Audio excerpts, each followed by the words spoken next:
Oke teman-teman, pada kesempatan kali ini kita akan membahas kelanjutan dari drama Korea yang berjudul Black. Di episode 3 ini akan menceritakan tentang malaikat maut yang telah memakai tubuhnya Mogang, sehingga sampai saat ini Mogang masih tetap hidup. Malaikat maut itu pun memiliki misi, yaitu memburu sebuah roh yang kabur dari neraka. Sebab itulah dia memakai jasadnya Mogang itu. Oke teman-teman, tanpa berlama-lama kita saksikan langsung filmnya.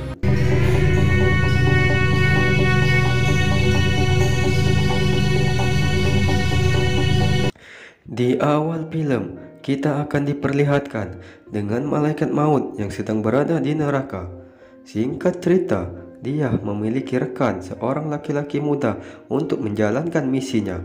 Tapi malaikat maut ini tidak sudi memiliki rekan yang seperti itu.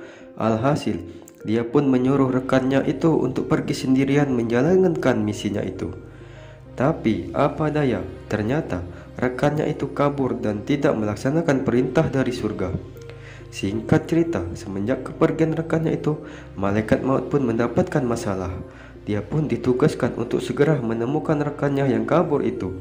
Karena kalau tidak ketemu, maka malaikat maut itu akan mendapatkan hukuman dari neraka. Singkat cerita, rekannya itu diduga masuk ke dalam tubuh manusia sehingga agak sulit ditemukan. Lalu sebab itulah malaikat maut meminjam tubuhnya Mogang agar bisa dengan mudah menemukan rekannya itu. Scene berpindah di atas jembatan. Saat itu malaikat maut teringat rekannya yang bunuh diri di atas jembatan. Lalu tiba-tiba datanglah Haram yang menyelamatkan Mogang yang hampir ditabrak oleh mobil. Di kantor polisi terlihat Komandan Regu sedang memarahi anak buahnya Detektif Na. Scene berpindah di rumahnya Mogang. Saat itu Haram sedang mengontrol pergerakannya Mogang. Lalu di rumahnya Mogang datanglah dua orang temannya dari surga, dan mereka memberitahu malaikat maut bahwa status malaikat maut sekarang sudah menjadi buronannya neraka. Di tempat lain terlihat geng penagih hutang sedang menyita barang-barang milik konsumennya. Tak disangka ternyata di dalam lemari es itu ada mayat seorang wanita. Dan singkat cerita, polisi pun datang menyelidiki kasus mayat yang telah membeku dalam waktu yang lama itu. Polisi pun menduga pelakunya adalah suaminya sendiri. Tapi untunglah Mogang menjelaskan kepada polisi bahwa pelakunya bukanlah suaminya melainkan orang lain. Di tempat lain, Suyong saat itu terkejut melihat mayat yang mati membeku di dalam lemari es itu. Ternyata wanita itu adalah temannya Suyong.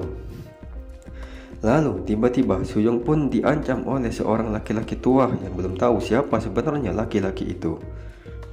Di kantor asuransi terlihat Haram sedang menemui Manso, dan dia meminta tolong kepada Manso untuk mencari identitas ayahnya yang sudah meninggal di kantor asuransi itu. Manso pun dengan senang hati untuk membantunya. Lalu tiba-tiba datanglah Detektif Na yang menemui Manso untuk menyelidiki kematian wanita yang ternyata dulunya wanita itu bekerja di kantor asuransinya Manso. Di rumah sakit terlihat Mogang yang menghindar saat berpapasan dengan hantu. Tiba-tiba hantu itu menyadari kalau Mogang bisa melihatnya. Lalu hantu itu pun mendekati Mogang, tapi untung saja Mogang pun berpura-pura tidak melihatnya.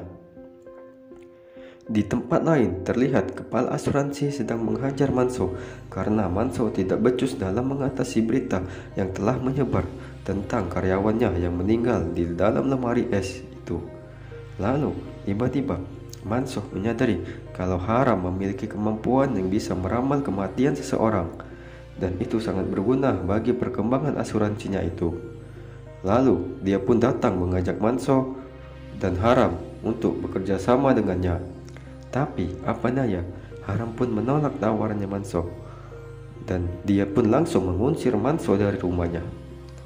Di kantor polisi saat itu, Mogang mendapat tugas untuk menelpon satu persatu nomor yang terdapat di riwayat panggilan telepon wanita yang meninggal di dalam lemari es itu. Tapi tiba-tiba ada nomor Suyong yang termasuk di dalam daftar panggilan itu.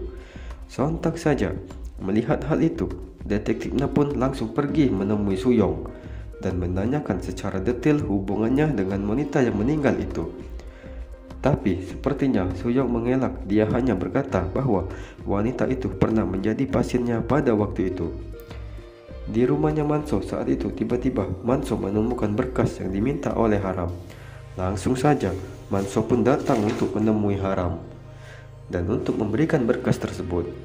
Tapi Manso pun lagi-lagi mengajak Haram untuk bekerja sama dengannya, karena kalau Haram tidak mau, maka Manso tidak akan menyerahkan berkas itu kepada Haram. Mendengar hal itu, Haram pun menyetujui permintaannya Manso itu. Scene berpindah di sekolahan. Saat itu Haram sedang menjalankan tugas dari Manso, yaitu menyelidiki siswa yang namanya terdaftar di asuransinya Manso. Tiba-tiba ada Mogang juga yang sedang menyelidiki rekannya yang kabur dari surga itu. Lalu Haram pun melihat bayangan hitam di dalam tubuh seorang laki-laki di kelas itu. Dia pun terkejut karena yang biasa dia lihat bayangan di luar, tapi kali ini bayangannya ada di dalam tubuh. Sontak saja Haram pun memberitahu Mogang. Singkat cerita, Mogang pun menduga bahwa rekannya itu yang telah masuk ke dalam tubuh siswa itu. Dia pun langsung menginterogasinya, tapi ternyata bukan. Dia merupakan roh yang ada di rumah sakit pada waktu itu. Alhasil, karena roh itu mau menantang malaikat maut, malaikat maut pun melempar roh itu beserta dengan jasadnya. Di rumahnya Mogang terlihat sudah ada 2 orang temannya. Lalu Mogang pun memberitahu temannya bahwa dia menemukan seseorang yang memiliki kemampuan yang bisa melihat roh di dalam tubuh seseorang. Lalu Mogang pun datang ke rumahnya Haram dan mengajak Haram untuk bekerja sama dengannya. Setelah itu Mogang pun merayu Haram supaya dia selalu berada di dekatnya Mogang. Dan film pun bersambung ke episode 4 teman-teman.